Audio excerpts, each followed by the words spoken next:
Espero que eu enxergue. Ih, já tem uma galera entrando aí. Eu não vou enxergar. Ih, meu time, Marcelo, João, Rosemary. A pessoa tem que botar uns óculos. Fabiano. Fica de óculos, esse óculos eu fecho. Dedé tá aí. Que delícia ver tanta gente. Você já entrou?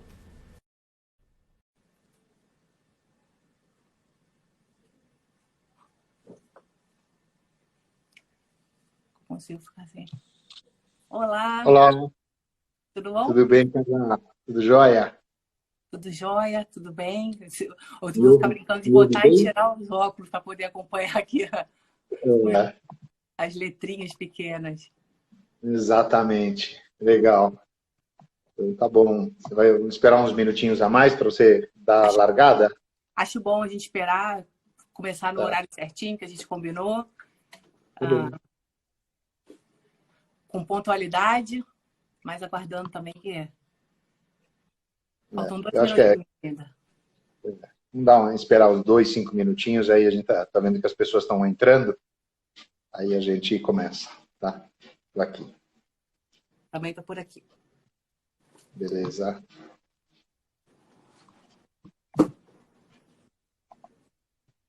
Aí tem que botar no óculos para ver a galera que está entrando. Lores, olha, você vai responder. Fernando Ruas Marques, a Ana. Ana, uma Legal. simpatia. É, legal. E aí, o tempo aí tá parecido com o daqui, Carla?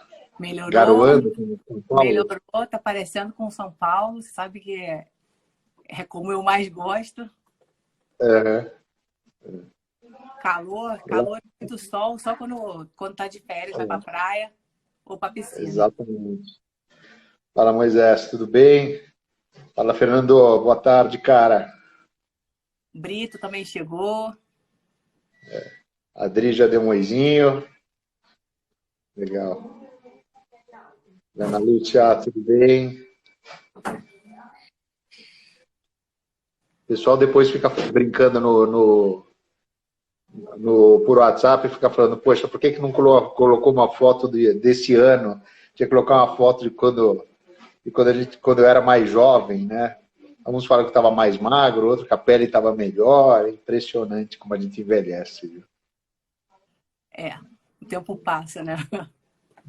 É, Pepe entrou, Gisele entrou. O time tá aí. Maravilha, o é time isso tá. aí. Galera de Tô Angra. voltando, boa tarde. É.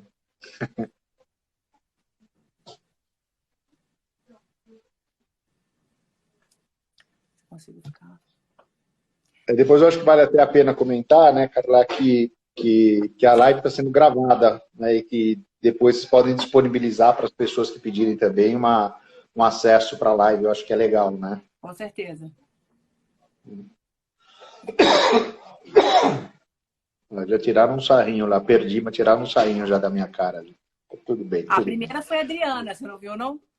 Então. Soraya, bem-vinda. Zé Carlos. Sorai tirou o primeiro lugar no Do quê? curso, primeiro curso de vendas que teve foi Ah, pela SERG. Sorai foi em primeiro lugar estadual aí. legal. Bárbaro, parabéns. Carlos, olá. Rosemary.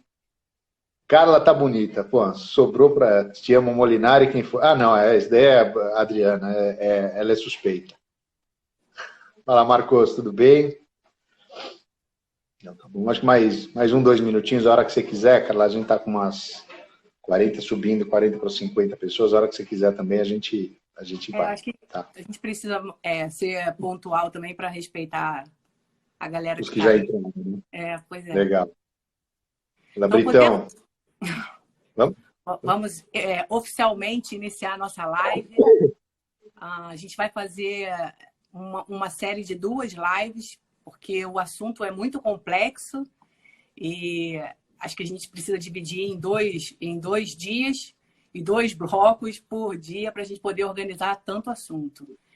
Legal. Boa tarde para todos. Eu sou a Carla Noronha, diretora da Arco Foods, estou aqui representando a empresa.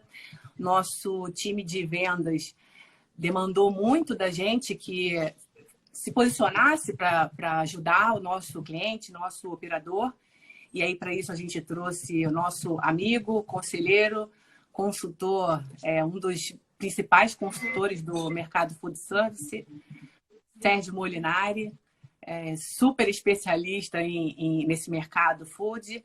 A gente vai falar um pouquinho de perspectiva, vamos falar também de como os empresários do mercado food service precisam se preparar para a retomada, né, do mercado e também para o novo normal, né?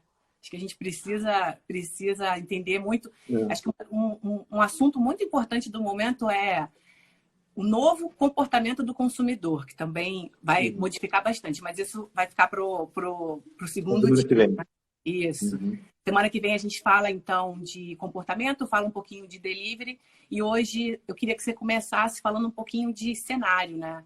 Cenário antes da Covid, cenário durante a Covid e quais são as suas perspectivas, suas projeções. Pode falar um pouquinho para a gente? Claro, vamos lá. Eu vou só em um minutinho, eu queria só dizer primeiro uma satisfação estar junto com você, Carla, com todo o time da Arco Foods. Eu acho que tem uma das coisas que a gente mais acredita que seja necessário para todo mundo atravessar da melhor forma possível a maior crise do planeta dos últimos 100 anos, né? Que é colaboração, que é cooperação, né? E eu acho que essa iniciativa, que só para deixar claro para quem está assistindo a gente, como iniciativa do time de vendas da Arco Foods, os supervisores e os representantes falaram: por que a gente não junta, não convida os clientes, não convida até o pessoal do Sebrae, obrigado Luiz, que também retransmitiu essa sugestão para o pessoal do Sebrae, né, para os empresários e para o time do Sebrae, por que a gente não pega esse ambiente de lives, de webinars e tal, e discute alguns temas que sejam no interesse do empresário, que sejam importantes para o empresário, e nesse sentido, o próprio time resolveu se reunir e formular um conjunto de perguntas, de questões que eles consideram que sejam importantes para discutir. Então, por mais, obviamente, que a gente faça isso até para profissão e etc., né? E que a gente tenha já um vínculo de mais de 2 anos e pouco como conselheiros da Arco Foods, um prazer enorme perceber isso partindo do time e não tendo que ser uma iniciativa nossa, né? Ou dos sócios da Arco Foods. Muito legal isso, queria parabenizar o time e dizer que a gente acredita demais também que a tomada de decisão é sempre um processo que depende muito da qualidade de informação ou da base pela base que a gente utiliza para poder tomar essas decisões, para poder mover as ações da gente, para a gente posicionar o negócio da gente e tal. Então, essa iniciativa que a gente tem hoje e que se complementa aí na semana que vem, quando a gente vai ter um próximo encontro, ela tem exatamente esse espírito que é tentar compartilhar informações, pensamentos, reflexões e tal, e que tem como base muita pesquisa e muito processo mental, modelo matemático, etc., que a gente realiza para isso. Então, às vezes vai ter uma conversinha que talvez possa ser um pouquinho mais chata quando a gente traz um pouco dessa numerada toda e tal, mas, sinceramente, com a experiência que a gente tem, a gente trabalhando em várias praças do Brasil, com o Sebrae, com a Brasel, com alguns distribuidores líderes, como é o caso da Arco Foods no Rio de Janeiro, a gente acha que é importante ter um pouco de parada técnica e ouvir um pouco mais daquilo que justifica pensar para onde que as coisas vão. Então, vamos lá. Normalmente, quando você vem aqui para o Rio, aí eu costumo brincar que os dias que o Molinari está aqui com a gente são os dias que eu saio da empresa com a tampa da cabeça fervendo, mas de uma forma muito positiva. Porque você sempre traz muita reflexão para a gente repensar. Então, para quem está aí, se prepara para a tampa da cabeça dar aquela super esquentada, mas de uma forma muito positiva. Faz a gente refletir, repensar nosso modelo de negócio, as ações. Então, vale a pena, vale super a pena. Legal. Então, vamos lá. A gente vai dividir o papo de hoje em 2 bloquinhos. No primeiro bloco, a gente vai falar sobre cenário, onde a gente está, e quais são as projeções, o que deve acontecer de agora até o final do ano, para que a principal preocupação que é o seguinte: o empresário precisa ter um mínimo de noção do que vem pela frente para ele poder tomar suas decisões. Então, vamos lá. Essa história começa em fevereiro, mais ou menos. Comecinho de fevereiro, a gente rodando pelo Brasil, a gente tem um histórico de fazer projeções que acertam muito próximo de 100% o que acontece no food service no Brasil há muitos anos. Em fevereiro, qual era o quadro que a gente tinha? Era um quadro mais ou menos assim. O mercado veio de algum crescimento no ano passado, 2019, mesmo o mercado do Rio de Janeiro. Então pode ser que uma empresa ou outra não, mas também uma ou outra empresa sim, crescia no mercado do Rio de Janeiro. Então, o que acontecia? O mercado crescia, vinha crescendo um pouco em 2019 e todas as projeções para esse ano eram de que o mercado no Brasil ia crescer perto de 5%, 4,8% para ser exato, era a projeção da gente de crescimento para 2020. Todas as empresas, então a indústria, os distribuidores, os restaurantes, as redes, tal, todo mundo trabalhava com uma perspectiva de que esse ano seria um ano em que a gente poderia contar com um crescimento próximo de 5%. E aí vale 2 comentários. Por que isso?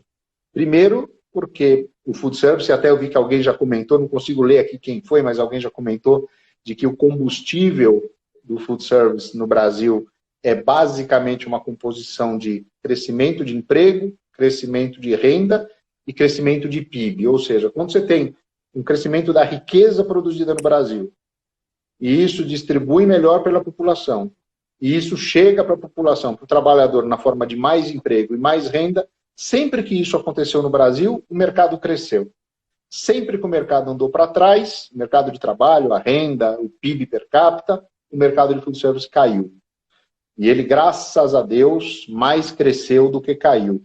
A gente está um pouco ressabiado, porque de 2015, 2016 para cá as coisas não foram muito boas, mas a gente já vinha numa recuperação em 2019 e prometia com um PIB que ia crescer mais do que 2% em 2020, um desemprego que ia cair de 11%, 12% para 10%, uma renda média do trabalhador que ia crescer uns 2%. Pelo menos por conta disso, já era muito certo a gente afirmar que o mercado deveria crescer uns 5%, quase 5%, e que esse 5%, né, Carla, ele significaria um dos 3 maiores crescimentos do mercado dos últimos 10 anos. Então, a gente vinha para um bom 2020. Por que eu gosto de começar dessa forma? Porque quando a gente tem na cabeça da gente que vem crescimento pela frente, a decisão de investir, a decisão de contratar, a decisão de reformar, a decisão de ampliar cardápio, tudo isso vem junto. Então, até começar a explodir a Covid, o ambiente que se enxergava para esse mercado era um ambiente positivo que estava empurrando tudo isso.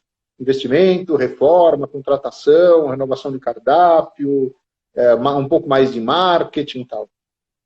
E aí cai uma bomba, né, que é a bomba da Covid. A gente fala com um sorriso no olho, porque no final das contas não adianta a gente se jogar no chão e chorar, porque tem uma vida profissional, empresarial para tocar. Mas aí caiu uma bomba da Covid. Coloca a gente em estado de guerra. Coloca a gente em estado de guerra, né, que é uma guerra, é engraçado, porque é uma guerra que você fala quem é o cara que se eu matar, né, acaba a guerra, mas não tem o cara para matar. A gente tem que esperar que ele morra, né, que ele vá sucumbindo. E aí o que a gente fez? A gente pegou esse conjunto todo de variáveis que sempre explicaram por que o mercado, sempre explicou por que o mercado cresce ou cai, e falou, vamos ver esse cenário agora. E o que a gente tem hoje? O PIB, ao invés de crescer em pelo menos 2%, deve cair 5%, 6%. Já quase todo mundo já assume isso como certo, se não for ligeiramente pior. A renda do brasileiro, ao invés de crescer 2% provavelmente vai cair 3%, 4%, são as projeções que se tem para hoje, e o nível de desemprego, que a gente esperava que fosse cair para perto de 10%, já é praticamente certo que ele passa de 17%, podendo chegar até uns 20%. Então, do ponto de vista de economia, de emprego, e aí não é essa discussão que a gente quer ter, é só trazendo os fundamentos do que a gente vai falar como projeção. Então, com essas variáveis, a gente já conseguiria fazer um primeiro exercício, mas junto com isso, o que a gente coloca é, os estabelecimentos fecharam, né? Então, os estabelecimentos estão basicamente fechados, vendendo pelo delivery, sim, mas em poucos casos o delivery significa 100% do que se vendia antes.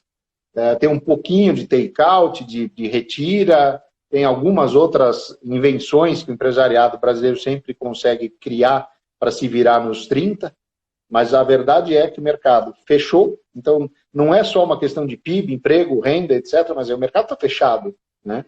A gente trabalha com uma expectativa de que ele vá começar um processo de reabertura gradual a partir agora da segunda quinzena de maio, provavelmente Rio e São Paulo a partir do final de maio. São Paulo a gente até trabalha com uma perspectiva de lockdown para junho, né, que é uma catástrofe. Acredito, a gente acredita nisso em São Paulo. Mas e aqui para o Rio, você também acredita nesse lockdown? Os números hoje não são bons, né? Mas a decisão de lockdown ou não, em quase todo mundo, ele se baseia muito mais em se a curva continua subindo ou se ela interrompe e começa a cair. Tem muita gente falando hoje que a gente está batendo num nível que possivelmente seja um pico em mais 3, 4 dias, e se configurar que até o dia 20, mais ou menos, bate lá em cima e aí começa a cair lentamente, é possível que não tenha lockdown. Então, eu acho que daqui a uma semana esse quadro vai estar mais claro, né? Então, eu vou até para a live da semana que vem, Carla, eu vou até tomar a liberdade de comparar o momento hoje com o momento daqui a uma semana, para ver se o indicador é chance maior ou menor de lockdown, tá?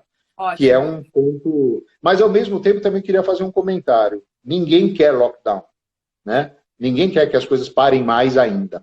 Mas só tem uma coisa pior do que um lockdown agora. É a gente reabrir o mercado e daqui a um mês ter que fechar outra vez. O efeito disso nos negócios é muito pior, porque aí você mobiliza o teu negócio, recontrata, reabre, gasta dinheiro, coloca dinheiro para se adaptar aos protocolos de segurança, blá, blá, blá, e aí você pega e tem que fechar com outros custos novos ou com mais custos que você incorporou e com o negócio fechado outra vez. Então, eu acho que a única coisa pior do que um lockdown é a gente reabrir e ter que fechar outra vez. Então, vamos acompanhar a semana que vem. Tem psicológico também, né? Acho que tem um pouco do efeito psicológico, né? Reabriu e depois para aí. A sensação de que isso pode parar a terceira e a quarta vez, aí fica na cabeça das pessoas, tem razão. Então a gente levou em consideração que tem uma probabilidade de reabertura do mercado, no caso do Rio de Janeiro, provavelmente no final do mês, na virada de maio para junho, que a essas alturas já significa mais de 2 meses parados, né? Que é muito grave. A gente sabe que o empresário desse setor não tem fluxo de caixa para 1 mês, quanto mais para 2 ou 2,5, né? Então a gente já sabe que a gente está numa situação muito delicada, os negócios ligados ao comércio e o food service talvez mais do que quase qualquer outro setor. Então quando a gente juntou tudo isso e colocou mais uma pitada, que é o seguinte, que a gente vai discutir isso mais em detalhe na semana que vem. O que está na cabeça do consumidor? O consumidor está hoje, acima de tudo, sem entrar em muito detalhe para não matar o da semana que vem, na cabeça hoje, ele está muito preocupado, e acima de tudo, em ser contaminado e, segundo, com a situação financeira dele. Que ou ele está desempregado, ou tem alguém desempregado em casa ou na família, a renda está limitada por um afastamento, por uma demissão, etc. Ou ele está vendo que isso vai acontecer e tal. Então, preocupação com segurança, com a contaminação, e a preocupação em relação à situação financeira fazem com que o consumidor também não vá voltar desesperado, consumindo, feito um maluco, no dia seguinte à reabertura dos estabelecimentos. Quando a gente bota tudo isso num liquidificador, deixa processar, usa todas as curvas que a gente conhece históricas, usa curvas de consultorias como a Deloitte, e tudo isso que a gente falou, isso daqui chega mais ou menos no seguinte: a gente deve ter um ano de 2020 em que em que aquele crescimento de 5% que a gente previa para 2020 vira uma queda de 25% no ano. Então, a gente sai de 5 positivo para menos 25, né? Ou seja, 25 negativo. É um espaço enorme e talvez para ficar um pouco mais fácil para a audiência da gente, para quem está assistindo a gente, cair 25% significa cair 8 a 9 vezes mais do que a maior queda que o mercado de food service já teve, que foi em 2015. Então, a gente está falando de uma coisa, de uma proporção, assim, não tem um paralelo, não tá na história da gente. Eu estou nesse mercado desde 1991, então eu vivi, por exemplo, já no mercado de alimentos, eu vivi planos como Plano Core, como Confisco e etc. Nada é parecido com o que a gente está vivendo, então não tem muito como comparar, é realmente delicado. Bom, agora, para o empresário, para quem está assistindo a gente, com quem a gente comenta no dia a dia, o cliente da Arco Foods, etc., para ele talvez não interesse tanto saber só o que acontece no ano de 2020, mas ele precisa saber um pouco o que acontece no mês a mês de agora até o final do ano. E aí a curva... Desculpa. Claro. E eu queria também saber se você tem algum cheiro para 2021, porque eu acho que isso também é importante. Tanto para planejamento como para a questão psicológica também. Eu falo do psicológico ligado à esperança.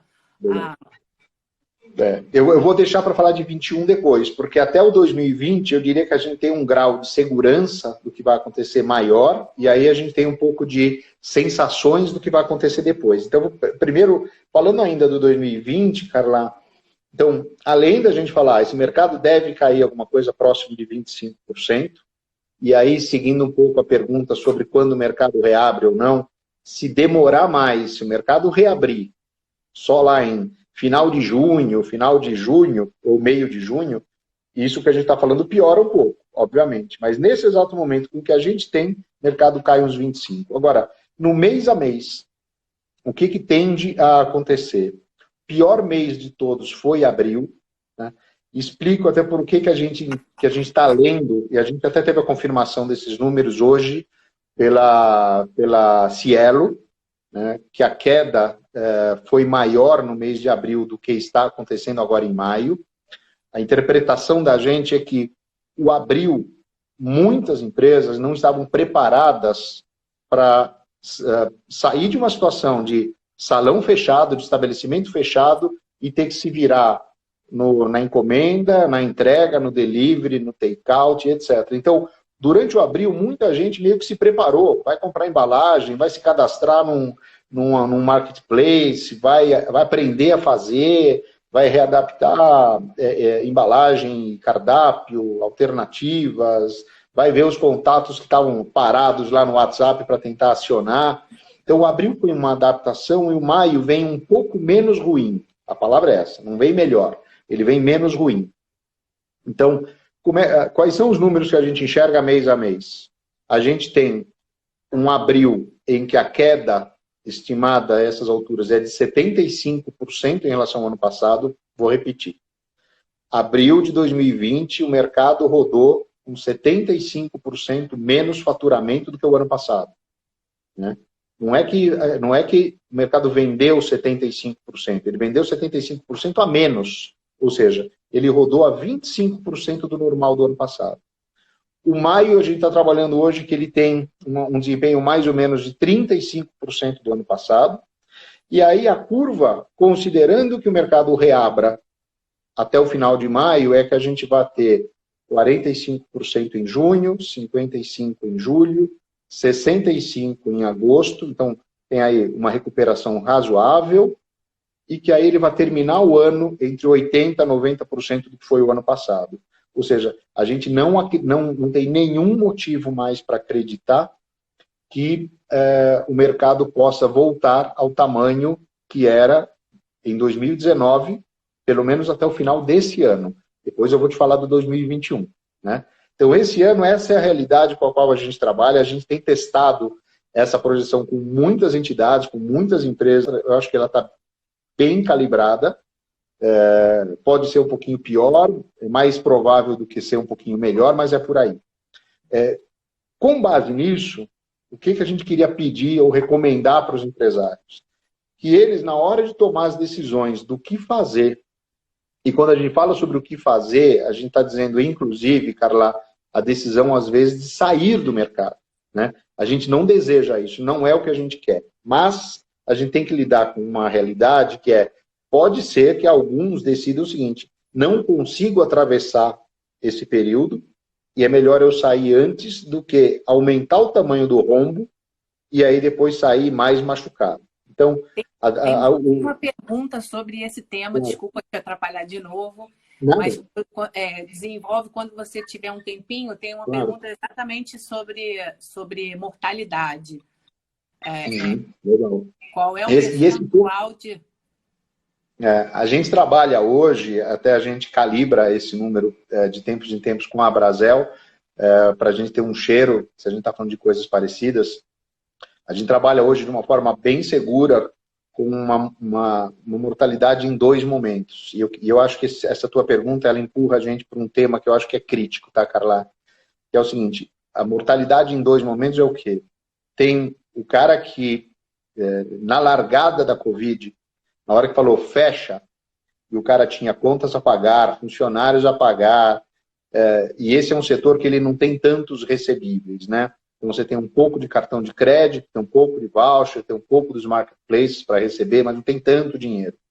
E muitos clientes, muitos operadores, muitos donos de estabelecimento, inclusive andam já com seus recebíveis quase todos antecipados. Então o cara não tem fluxo de caixa. Então tem um primeiro estágio de empresas que tiveram que fechar, ou que decidiram fechar, e que não voltam mais. Isso é mais ou menos 20% do número de estabelecimentos do Brasil. Eu posso até repetir, 20% dos estabelecimentos já fecharam e não reabrem, né? E aí a gente tem um outro número que é maior do que 20%, né? Tem gente que assim, tem cálculos que a gente faz que dá de 20% a 40% ou de 20% a 30%, mas acima de outros 20% que fecharam e que ainda não decidiram se voltam. Então, existe uma possibilidade muito grande, mas muito grande, de que a gente vá sair desse ano com uma diminuição do número de estabelecimentos superior a 30%. Tá? Só para dar uma ideia, a gente está sempre atrás das estatísticas de outros mercados. Por exemplo, o mercado americano, até domingo passado, já tinha fechado 59% dos estabelecimentos. O mercado americano. Né? Então, essa é predominantemente uma notícia ruim, obviamente. Né? A gente não gostaria de ter que falar sobre um nível de mortalidade, uma quantidade de empresas muito, muito importante, apesar de que esse é um setor em que muita empresa abre e fecha num prazo inferior a 2 anos, é do mercado também. Mas nesse caso, quando a gente fala de 30% ou mais por cento das empresas fechando, a gente está falando de um contingente que nunca teve um paralelo, né? E que é uma notícia ruim, mas a gente também tem que fazer um outro comentário. Qual é esse comentário? O mercado vem menor, ele vai vir mais seco, mais enxuto, vai demorar meses para ele começar a voltar próximo do que ele era, mas a gente vai ter 30% ou mais por cento a menos de estabelecimentos. Então, para quem sobreviver, para quem conseguir se organizar bonitinho, para atravessar esse período, a gente tem um nível de competição, uma quantidade de competidores, vamos falar dessa forma. A gente vai ter uma quantidade de competidores menor do que a gente tinha até hoje, ou até 2 meses atrás. Ou seja, quem conseguir não só se manter, como fazer sentido para o consumidor, né? Valor, segurança, tudo que a gente vai conversar na semana que vem, esse cara vai ter uma quantidade de estabelecimentos competindo com ele menor do que ele jamais teve nos últimos 5 ou 10 anos. Então, pode ser, para os sobreviventes, pode ser que ele lide com um mar com menos tubarões para comê-lo. Então, pode ser que a situação competitiva seja melhor, né? Então, eu acho que essa é uma parte importante né, em que a mortalidade, em que pese ela ter levado um monte de gente talvez menos preparada para competir embora, infelizmente também está levando muita gente boa embora, mas ao mesmo tempo deixa um espaço um pouco mais limpo na competição. Aí eu queria voltar nesse mesmo ponto sobre os dois momentos em que você tem que tomar decisões de se manter ou não no mercado. Estou até invadindo um pouco o próximo bloco, depois a gente reorganiza a fala, mas para dizer o seguinte, um grande cuidado, e por isso que a gente faz muita questão de comentar sobre a curva, né? Então, em maio a gente vai ter 35% 35% do normal, 45% do normal em junho, 55% em julho, 65% em agosto, chegando até 80% ou 90% no final do ano. Para quê? Para que para que os empresários possam fazer as suas contas e falar o seguinte, opa, eu não tenho que me organizar só para dizer se eu consigo sobreviver a abril, maio e junho, que é quando está tudo fechado. Eu tenho que também ver se com esse novo patamar de mercado que eu vou ter que conviver até dezembro, se eu consigo me organizar entre delivery, né, e take-out, né, e retira. Entre delivery e retira de um lado, e o salão com muito menos receita do que eu tinha antes. Por quê? Porque tem menos consumidores e porque eu tenho menos espaço, menos mesas para atender, se eu consigo chegar até o final do ano. A gente tem acompanhado em outros países, os empresários estão fazendo a seguinte conta, projetando quanto ele imagina que possa dar mês a mês de agora até dezembro e avaliando quanto que ele precisa de caixa para poder sobreviver aos meses em que ele ainda vai rodar vermelho. Vai rodar no vermelho. Então, eu queria muito sugerir que os empresários pensem dessa forma para que eles consigam se planejar para um período que não é de 1 ou 2 meses, mas que vai ser de pelo menos uns 9 meses, em que o mercado é significativamente menor e que ele tem que se revirar para conseguir atravessar esse período. Então, eu acho que essa é uma consideração, para mim, bem importante, tá? E aí você acha que eu fugi do papo de 2021, é isso? Não acho que você fugiu. Na verdade, eu não quis nem atrapalhar, também estou com algumas perguntas.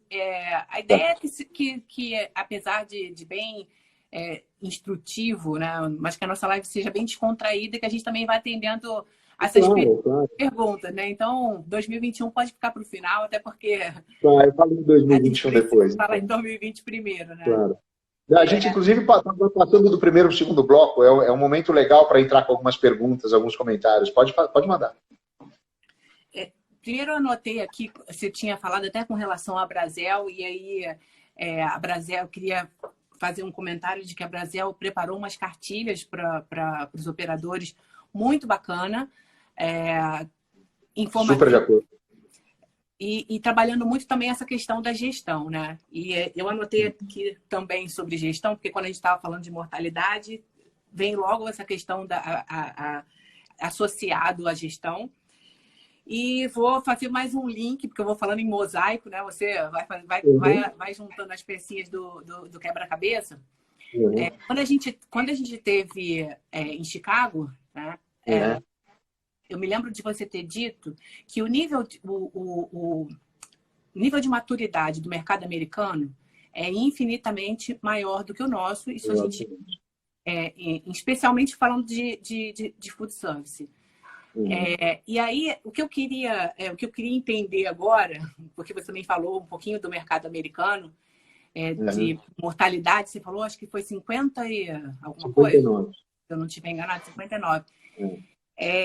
A pergunta é a seguinte: nós, nesse sentido, nesse período, a gente conseguiu retardar ainda mais o nosso nível de maturidade em relação ao mercado deles, ou a gente continua com esse gap, o mesmo gap? Eu acho que tem dois comentários aí. Primeiro, sempre que a gente compara Brasil com outros mercados, e aí com o americano que eu usei, né, Carla, a gente tem que levar em consideração como é a estrutura de cada mercado. Então, vamos falar do Rio de Janeiro. O Rio de Janeiro, ele tem mais de 90%, perto de 95% dos estabelecimentos do Rio de Janeiro, nesse ramo de food service, eles são estabelecimentos independentes. Não é rede, não são redes, eles são independentes. 95% dos CNPJs, né?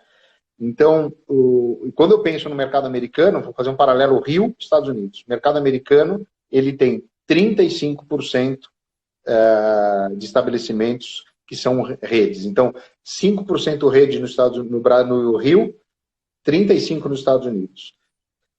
A parcela rede no Rio de Janeiro deve representar perto de uns 15% no máximo do faturamento do mercado do Rio de Janeiro.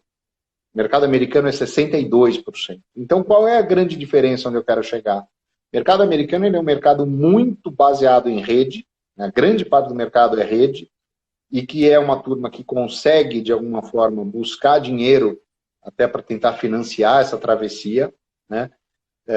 Diferente dos independentes. Então, o que está acontecendo lá? Uma parcela enorme dos independentes está ficando pelo meio do caminho porque ele não consegue se preparar, ou ele não consegue enfrentar as forças das redes.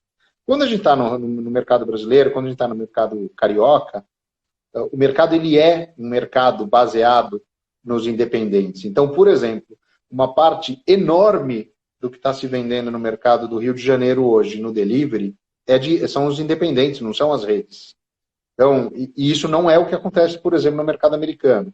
As flexibilidades que a gente tem para entregar a mercadoria, ou para atender uma encomenda, ou para alguém pegar o produto na porta da tua loja, num modelo de retira, etc., são facilidades ou são características que o brasileiro se adapta muito melhor do que o americano. E como o americano tem uma alternativa de se abastecer dessa forma na rede, ele vai deixando um pouco o independente assim, sem alternativas. E uma outra coisa que também é característica do Brasil, a gente inclusive faz parte de alguns grupos que trabalham em cima disso, é uma certa solidariedade que a gente tem em relação ao pequeno operador local. A gente fala, eu conheço esse boteco, eu conheço aquele restaurante, eu conheço aquela pizzaria, eu já pedi a feijoada, eu já comi a feijoada em tal estabelecimento, e o brasileiro ele tem um pouco mais essa característica de ser solidário com o entorno, com a vizinhança, e acaba tentando dar o pouco que ele tem, ele acaba preferindo, priorizando dar para o cara do entorno. E isso ajuda minimamente a parar um pouco mais em pé. Então, eu acho que as estruturas de mercado e a questão de menos relevância da rede e a questão de solidariedade, de talvez um senso um pouco mais comunitário do brasileiro e do carioca, seguram uma mortalidade no independente, uma mortalidade menor do que em outros mercados. Eu acho que é um pouco essa visão que a gente tem. O que significa o seguinte, para quem está assistindo a gente, seja empresário, seja consumidor, essa questão de estar próximo e de fomentar, de estimular o consumo do teu restaurante, do teu bar, do teu fornecedor habitual, próximo da tua casa, é fundamental para atravessar isso agora. Fazer o link sobre gestão, acho que a gente vai falar um pouquinho no segundo bloco, né? Que eu acho que é o momento que a gente vai falar sobre as ações necessárias dos empresários. E a outra pergunta que eu tenho aqui é sobre cidades turísticas. Como é que você enxerga que vai ser o retorno?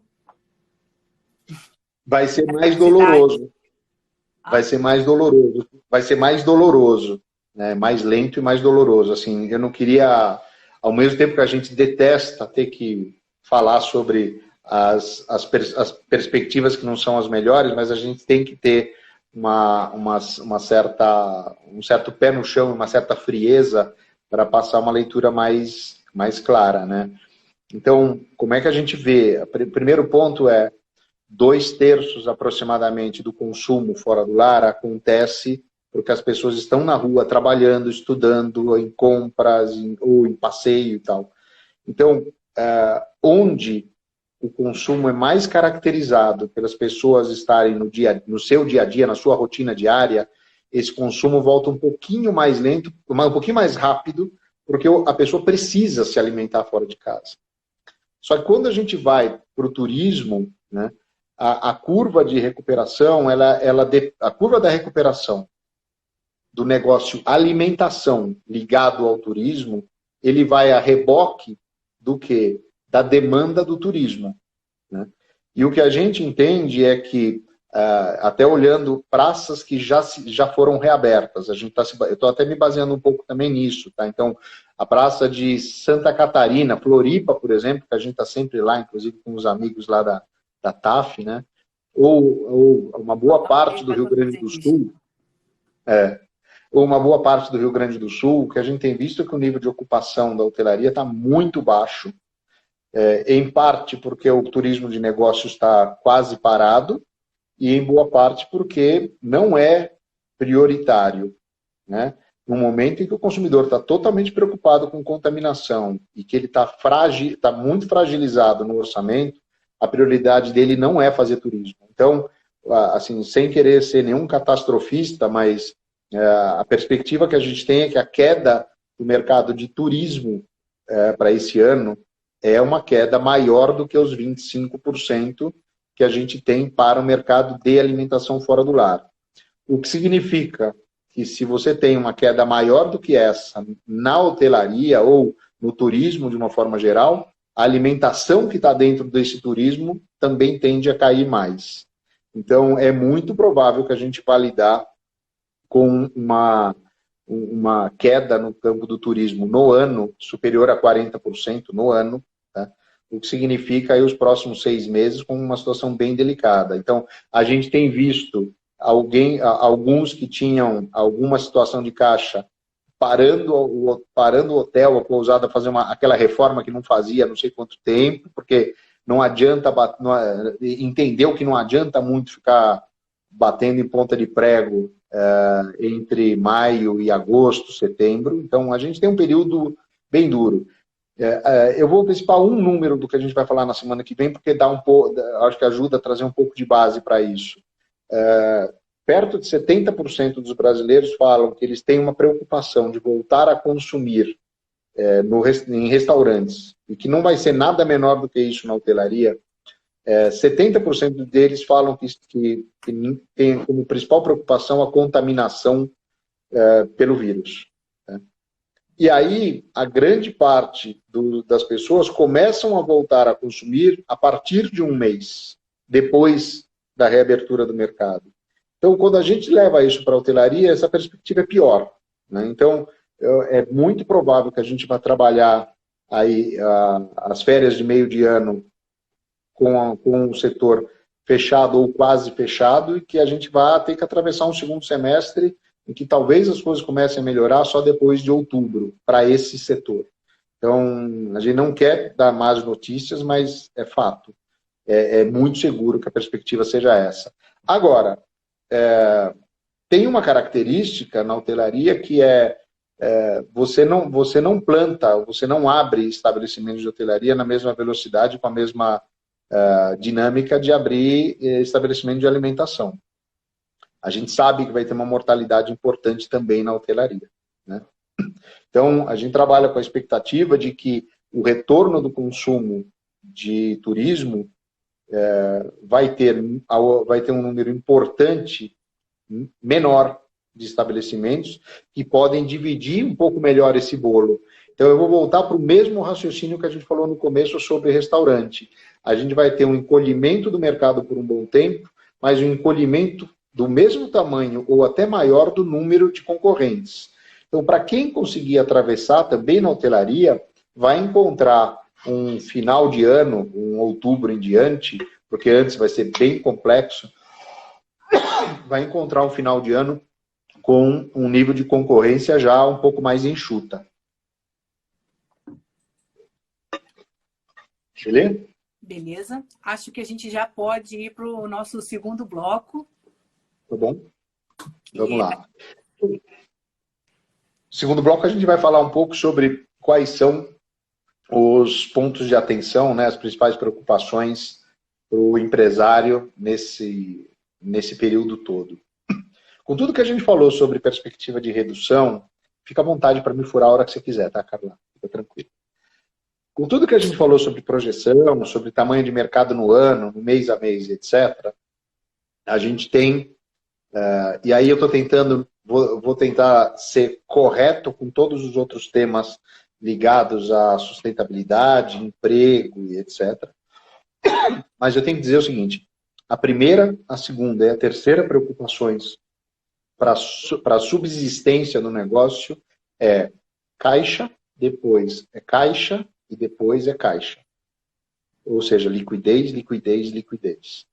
Então, qualquer coisa, qualquer plano para os próximos meses que não esteja baseado em ter caixa para atravessar esse período, ou ter como originar caixa para atravessar esse período, a probabilidade de dar certo é muito pequena, né? Então, é claro que o brasileiro tem, por definição, ser altamente empreendedor, né? Em alguns casos, a gente até brinca que o empreendedorismo da gente esbarra, em alguns casos, até na ousadia, até mais no ímpeto, né? Mas se não tiver uma resposta de como financiar o que quer que seja que a gente vá fazer, é melhor pensar 3 vezes, né? Porque a gente vai lidar com 2 situações, e aqui eu já vou até avançar um pouco nesse tema. A gente vai lidar com um tema que é menos receita, a gente vai lidar com outro tema que é mais gastos. Por que mais gastos? Mesmo que eu vá operar com um pouco menos de gente, menos que eu vá atender menos clientes, o fato é que a gente vai ter uma série de protocolos para atender. O protocolo de, tem que ter álcool gel, tem que usar máscara, tem que usar luva, tem que separar a mesa, tem que ter, eventualmente, barreira física, tem que trocar o balcão, tem que higienizar a cada uso de utensílios e de mesa, vai ter que higienizar tudo. Então, tem falei meia dúzia, mas são 50 itens, né? Então, quando a gente passa por isso tudo, o custo operacional dos estabelecimentos vai subir. E o grau de eficiência deles, que a gente mede normalmente como faturamento por metro quadrado, faturamento por funcionário, esses indicadores vão piorar. Ou seja, ele vai ser menos, o desempenho vai ser pior, né? O desempenho de faturamento do estabelecimento é pior e o custo é maior. Essa conta é cara, essa conta é difícil. Então, se eu falo, ok, consigo atravessar esse período, assim, eu consigo imaginar que eu vou ter mercado daqui a 6 meses, 1 ano, né? Ou seja, é viável do ponto de vista mercadológico eu existir daqui a 6 meses, 1 ano. O que vai tornar isso viável tenho recurso para atravessar esse período ou não? Então, se eu tivesse 30 segundos para falar, para responder essa segunda parte, que é sobre qual é o ponto focal de atenção. O ponto focal de atenção é qualquer coisa que eu queira fazer, e se eu imaginar que é viável olhar lá para frente e falar, opa, o que eu faço é legal, vai ter demanda, né? Vai voltar a demanda para mim, consigo atravessar esses 2 momentos, um momento imediato de fechamento e uma curva demorada de recuperação. Isso, para mim, qualquer plano de qualquer empresário hoje, se ele tratar mal esse tema, que é financiamento, que é caixa, que é liquidez e etc., a probabilidade de dar errado é gigantesca, tá? Então, eu diria que a gente tem que, como decisão desses empresários, vale a pena comentar o seguinte, né? A gente está num ramo, né, Carla, que eu falo a gente porque eu estou nisso desde sempre, então a gente sente isso o tempo inteiro, vocês por extensão dos clientes, né? É até curioso, eu vou fazer até uma chave.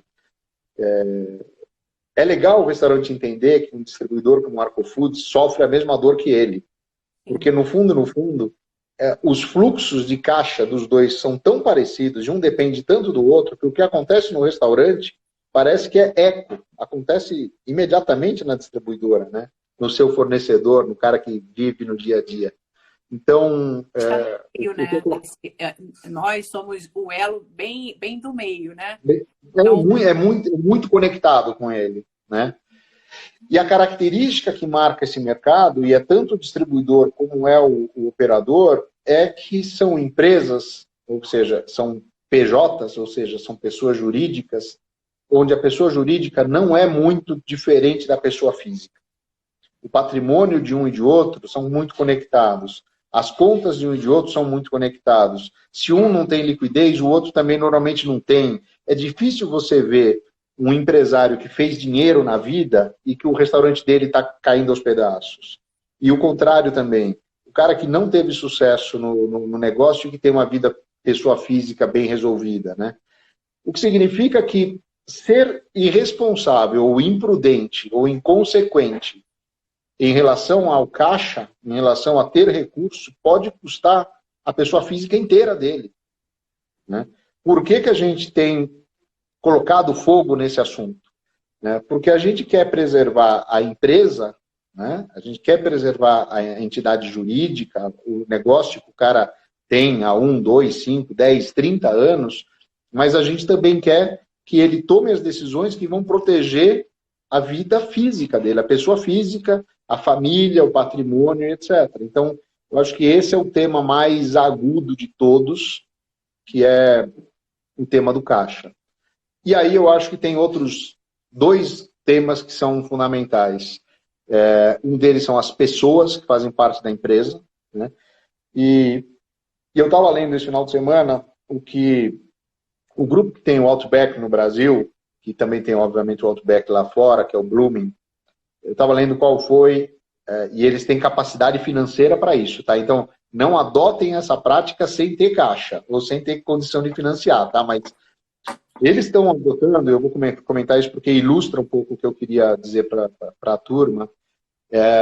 Eles estão adotando uma prática que é manter a equipe, mesmo no vermelho.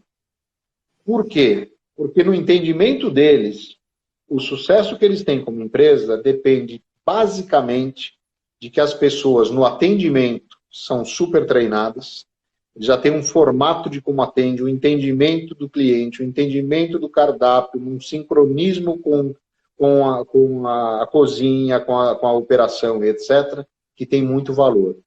Eles entendem que eles não conseguem, em poucos meses, montar ou conseguir trazer o padrão de operação que eles têm para o normal, se eles tiverem que demitir a equipe de operações e recontratar e retreinar. A conta que eles fizeram é o seguinte: o gasto que eu tenho, o prejuízo que eu tenho que carregar para atravessar com essa equipe durante alguns meses, vai me trazer vantagem competitiva na hora que o mercado começar a voltar. Que é uma conta bárbara, que é um raciocínio super legal. Mas primeiro, se realmente as pessoas produzem algum diferencial no teu negócio, né? Segundo, se você tem capacidade de atravessar esse período carregando as pessoas com os seus respectivos vínculos, né? Então, isso é só para dizer o seguinte: a gente tem uma situação que vai acontecer o quê? O desemprego vai crescer muito, a gente vai ter muita gente disponível no mercado, dentro dessa turma disponível vai ter muita gente desesperada, talvez a gente vá voltar para uma situação de contratação que há muitos anos a gente não tem, porque há muito tempo está difícil de contratar gente que presta, para ser bem prático, bem pragmático. Então talvez a gente vai entrar numa outra dinâmica, né, durante algum tempo, que seja a dinâmica de ter gente disponível. Mas gente disponível não significa que no dia seguinte, a reabertura do mercado vai estar treinada, vai estar preparada, está com aí o espírito do estabelecimento, o espírito da marca já no seu trabalho e tal. Então, o que a gente tem recomendado nesse campo? A gente tem recomendado que as empresas pensem da seguinte forma: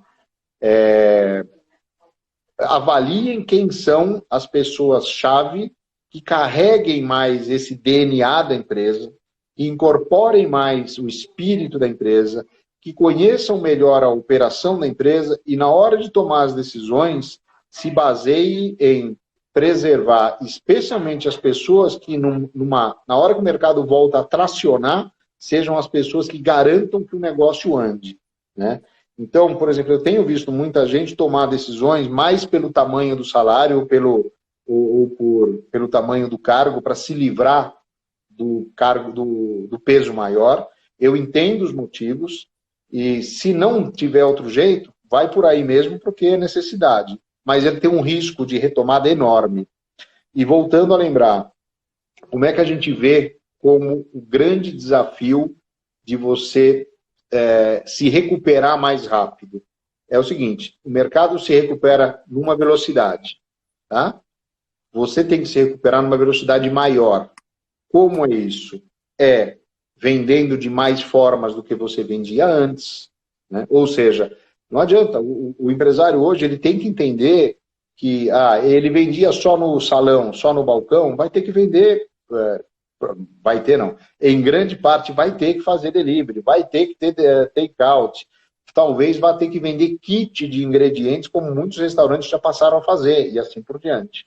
Então, o que a gente enxerga é que para quem puder, ter as pessoas-chave que isso possa acelerar que o estabelecimento volte a produzir um bom produto, um bom serviço, uma boa experiência, a ser mais eficiente, a ter menos perda, pode ser um diferencial competitivo para você se recuperar mais rápido. Então, eu acho que pessoas, a gente tem que ter decisões estratégicas bem importantes, e talvez a gente tenha, sim, que investir um pedaço da capacidade financeira da gente em sustentar pessoas, algumas pessoas, né? E nesse sentido, o brasileiro ele tem um hábito que é um hábito bem paternalista, que às vezes a pessoa a ser mantida, ou a pessoa que se decide manter, é a pessoa que tem outras razões pelas quais serem mantidas. Mas hoje tem que ser uma decisão, na minha opinião, uma decisão muito embasada em quais pessoas, já que eu vou ter que tomar decisões, né, já que eu vou ter que enxugar meu quadro, quais pessoas são as pessoas que eu devo manter, que eu preciso manter para uma boa retomada e para que a minha curva de recuperação no mercado não seja mais lenta que nos meus concorrentes. Então, isso daí, inclusive, vamos combinar, tem nada a ver com restaurante, isso tem a ver com qualquer negócio num momento de crise como esse, tá? Então, eu acho que então, a gente falou do caixa, a gente falou das pessoas... Para interromper você um pouquinho... Claro. Aí eu tomo água, fica tranquilo. Sobre essa questão de decidir sobre pessoas, é muito importante também, mais do que nunca, é fazer essa conta. Porque o custo que você vai ter, assim, sem sombra de dúvida o que você falou, isso é importantíssimo, o cuidado com a retomada, mas na hora de tomar decisão em relação à grana, também é importante fazer conta de quanto custa demitir e quanto custa depois recontratar. Né? Uma coisa é a publicação, e faz todo sentido o que você falou, e a outra questão que é de suma importância também fazer essa conta. Quanto custa demitir para depois quanto custa recontratar. E o que você está falando... Desculpa, depois eu falo, pode falar. E mais do que nunca, isso faz parte de gestão, né? E cada vez... fica mais evidente, fica mais claro. Você vem batendo nessa tecla de gestão, já a gestão do restaurante, principalmente do pequeno e do independente. E agora, mais do que nunca, a gente quem não queria foi empurrado. Não foi pela dor, não foi pelo amor. Foi projetado para dar de cara com esse processo de gestão que é fundamental também nesse momento, né? Então, eu acho que isso que você acabou de colocar, Carla, é um ponto-chave e que ele tem toda a relação com o que a gente falou sobre liquidez, sobre caixa, sobre capacidade de atravessar. Porque, vê bem, se você vai ter menos receita de um lado, mais custo do outro, o teu desafio tem que ser nas duas pontas. Como é que eu vou crescer a receita mais do que o resto do mercado, ou mais do que os meus concorrentes, e como o meu custo possa me pesar menos ainda. Então, a palavra eficiência, ela vem como um rojão na cabeça da gente. Como um rojão.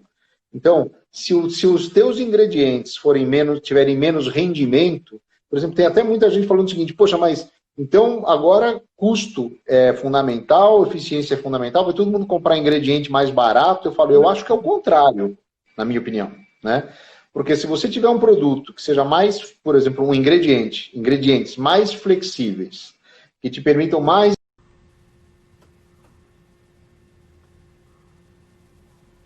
Gente, eu acho que caiu a conexão. A gente conectou. Cadê o teu 3G? O teu 4G tá funcionando? Só entrou. Deixa eu só olhar aqui, ó. Gente, desculpa. Caiu aqui, caímos. Não sei se... caiu a conexão, mas a gente já tá de volta. Pode avisar todo mundo que estamos aqui na área.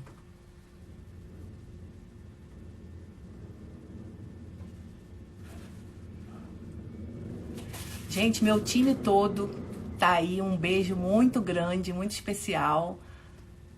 Super obrigada por estarem aqui comigo, estarem compartilhando. Obrigada também por terem ajudado a gente a construir esse programa de informação.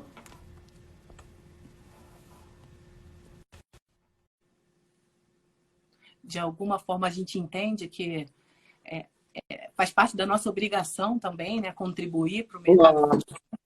Olha, caímos. O único risco agora é a gente começar tudo outra vez e terminar só às 10 da noite, né? Quem trabalha com food service normalmente é apaixonado, né? Então, se deixar falar, assim...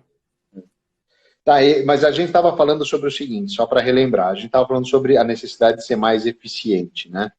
Porque se você for tentar viver com um mercado com menos custo do outro e não buscar ter uma perda menor, ter processos melhores e ter ingredientes até melhores, né? E aí não é merchan que eu estou fazendo para nenhum fornecedor e nem merchan para Arco Foods, mas é a leitura que a gente tem mesmo de mercado. Então, se você às vezes fala, eu vou comprar o produto mais barato, mas ele rende menos, eu uso para menos aplicações, ele performa pior, né? Ele não me dá a mesma velocidade de um outro produto. Ele não me dá a mesma... Ele requer mais mão de obra. Se tudo isso acontecer, a tua economia foi burra, com perdão da expressão. Então, eu imagino que a grande parte do empresário já está aprendendo nos últimos anos a fazer esse tipo de raciocínio, mas né, a gente tem trabalhado muito... Desculpa, fala. Eu interrompi de novo, mas é porque você falou que não pode fazer merchan, mas eu posso, né? Aproveitar para falar que a gente tem técnico culinarista para poder fazer esse trabalho, poder mostrar a produtividade de cada produto que a gente trabalha. Contem conosco mais uma vez para a gente poder auxiliar aí. E eu acho que isso tem tudo a ver, Carla, porque você sabe o que acontece? A gente dezenas de vezes ouviu, e eu entendo perfeitamente, mas a gente não pode deixar de falar. A gente ouviu muitos empresários dizerem, eu não tenho tempo para receber um técnico, não tenho tempo para a gente poder desenvolver uma receita, ou para ver uma apresentação de um novo produto, e o que acontece é que o vizinho dele talvez já tenha nesses últimos tempos passado a ser mais eficiente do que ele, né? Então, assim, a gente está falando do tema ingrediente, mas no fundo, eu acho que esse raciocínio se aplica a muitas outras coisas, não só a produto, a desperdício, a perda, a revisão de processo, a revisão de cardápio. Pelo amor de Deus, a gente tem uma janela de oportunidade para queimar o que não presta do cardápio, né? A gente morre de dó de tirar aquele item que vendeu saiu em um pedido no mês passado, joga fora. Né?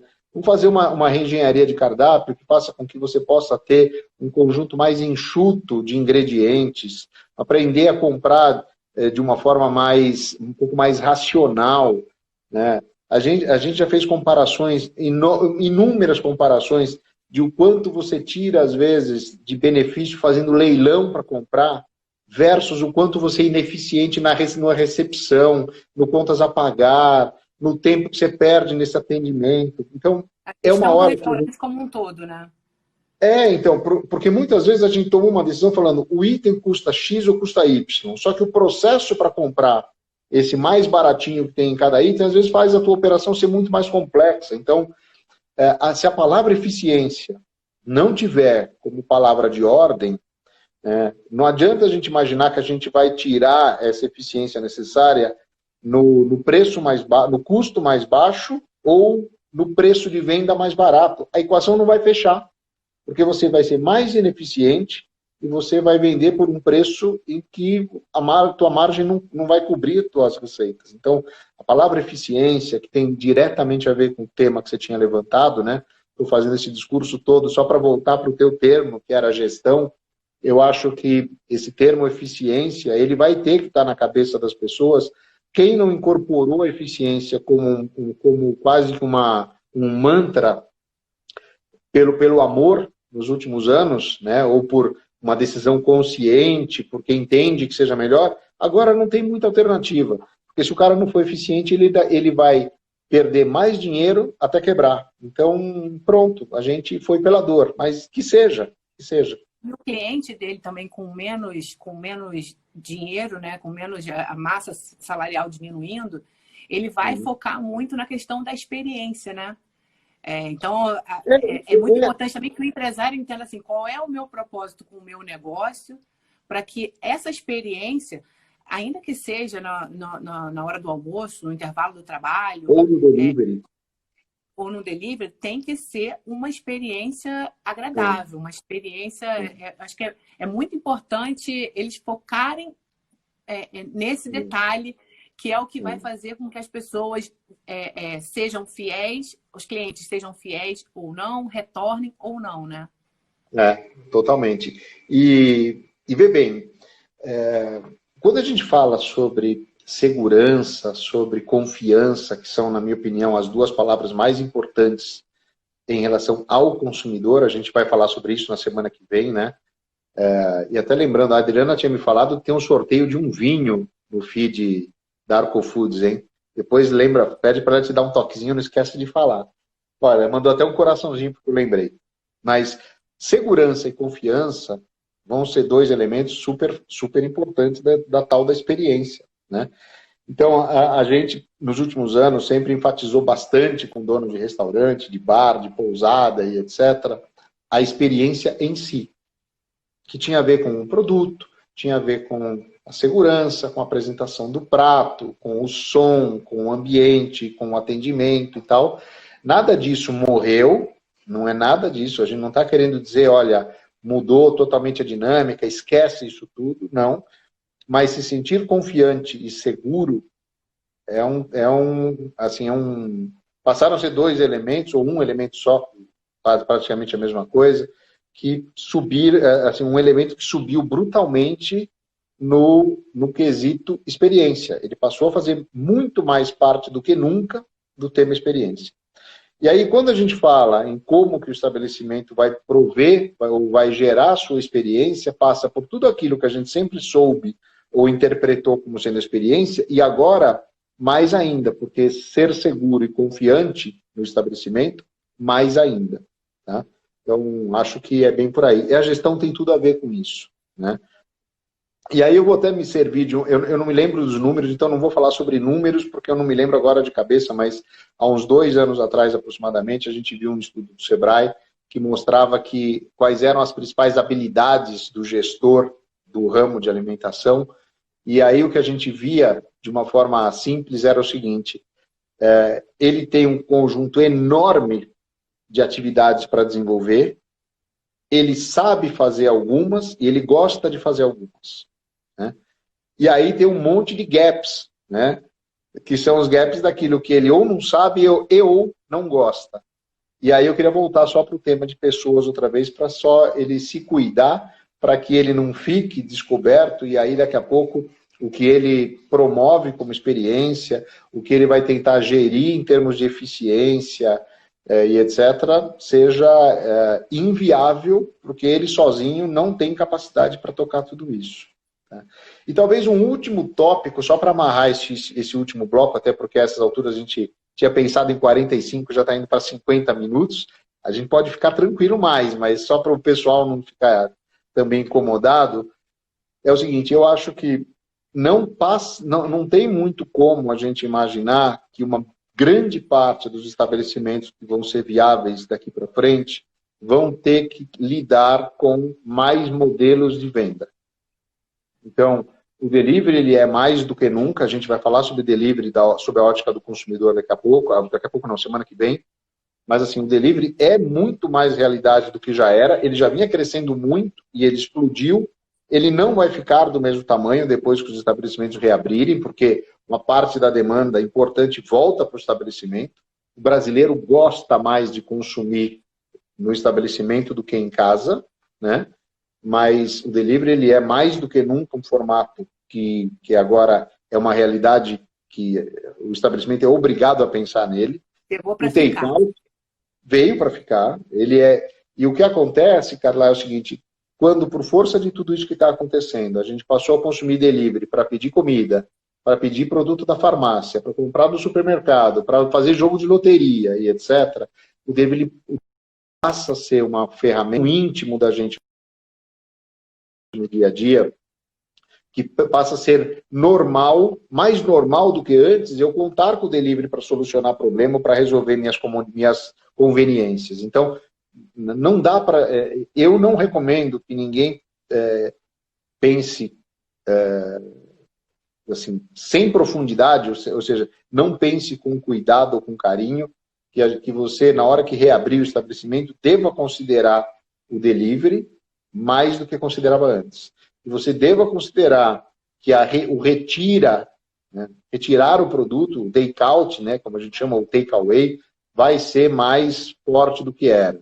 Por exemplo, existe um movimento, e isso talvez em São Paulo seja muito mais forte, por uma característica até da geografia e do mercado imobiliário. Os drive-thrus crescem em uma proporção enorme.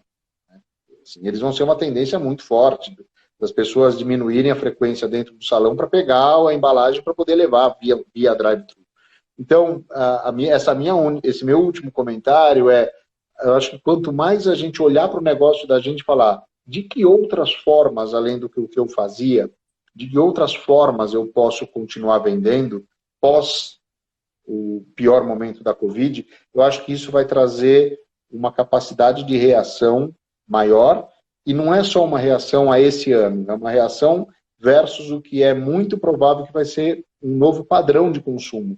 O consumidor, assim, tem consumidores que querem comprar de várias formas. Pode ser o mesmo consumidor que um dia queira ir até o teu restaurante, mas no outro ele quer só pegar o produto e levar para casa. Ou ele quer comprar no carro e comer no caminho, e etc. Eu acho que esse talvez seja o meu último comentário aqui sobre ações do empresário, que é se preparar para vender e atender com mais modelos do que o que ele tinha até hoje. Acho que é isso. Então, vamos deixar agora os próximos assuntos. Mas na próxima live a gente fala também, fala de 2021. Tá bom. Vamos falar para a próxima? Para não... Vamos. Eu acho que a gente, só calibrando um pouco, pessoal, já fica o convite aqui para a semana que vem. A gente vai trazer na semana que vem os resultados de uma pesquisa que a gente fez agora no mês de abril, ou seja, muito, muito recente. Que o nome dessa pesquisa é Impactos da Covid-19 no Consumo no Food Service. E a gente fez uma parte da pesquisa voltada a entender aspectos do consumidor em relação a voltar a consumir no salão do estabelecimento, e uma outra parte que é o consumo dele no delivery. Tá? Então, o que a gente vai procurar discutir na semana que vem são os aspectos que tem que estar na cabeça da gente quando a gente fala, ok, seja no delivery, seja no consumo no salão, quais são os principais pontos de atenção, o que muda, que segmentos mantêm a pegada anterior à Covid, que segmentos vão ter uma barrigada, vão ter uma queda, como que eu me preparo para isso. Então, eu acho que seria bastante legal a gente contar com essa turma para a próxima semana, e a gente vai trazer aí dados novíssimos, dados exclusivos, que a gente está compartilhando especificamente com a Arco Foods. A gente vai trazer uma visão sudeste, que não é nem só uma visão brasileira, mas uma visão mais fechada, mais próximo da nossa região. E é isso. Espero que a gente tenha, de alguma forma, contribuído com esse papo, né? Falando em meu nome, em nome da Carla, mas que tenha sido útil para vocês. E faz, sabe o que vocês podiam fazer? Convide seus amigos, quem não veio, quem não assistiu, fala, meu, foi legal. Se vocês acharem que foi legal, fala, foi legal. Semana que vem vamos assistir, tá? Compartilhe aí que eu acho que é bem bacana. E obrigado outra vez pela confiança, Carla, equipe da Arcofoods, time de vendas. Acho que foi muito legal ter partido de vocês isso. Construção em colaboração, em cooperação. Acho que é muito bacana. Entregar soluções, entregar opções para pensar para o nosso cliente, isso é importante, faz parte do nosso papel também, né, como elo dessa cadeia, de alguma forma tem que estar apoiando tanto todo o mercado food service, como em especial o nosso cliente, apoiando ele aí nessa tomada de decisão e melhorando também o nível de informação, né?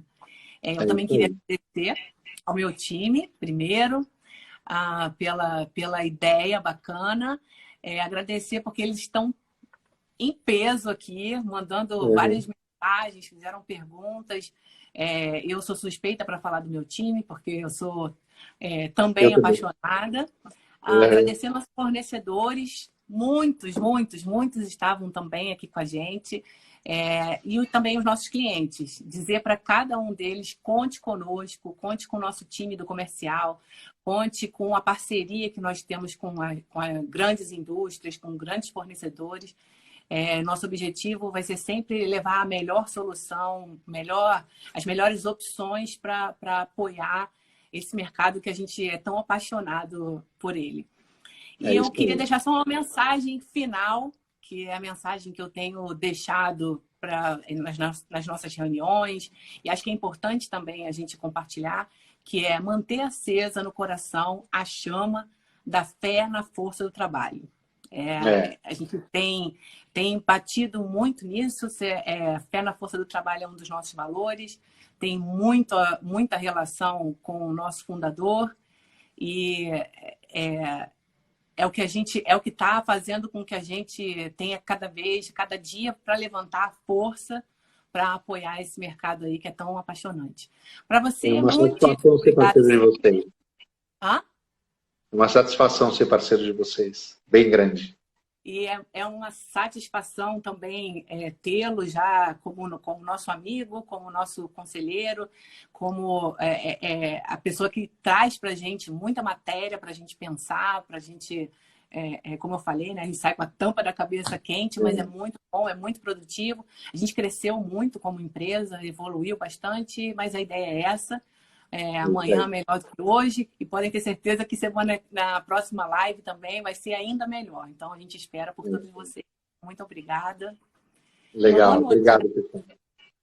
Tamo junto. Tá bom, então. Até quinta. Até quinta. Até.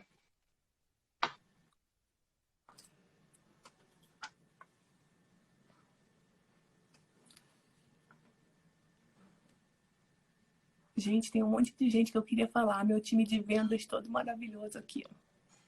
Beijo para todo mundo. Beijo, meus filhos, minha sobrinha também. Obrigada.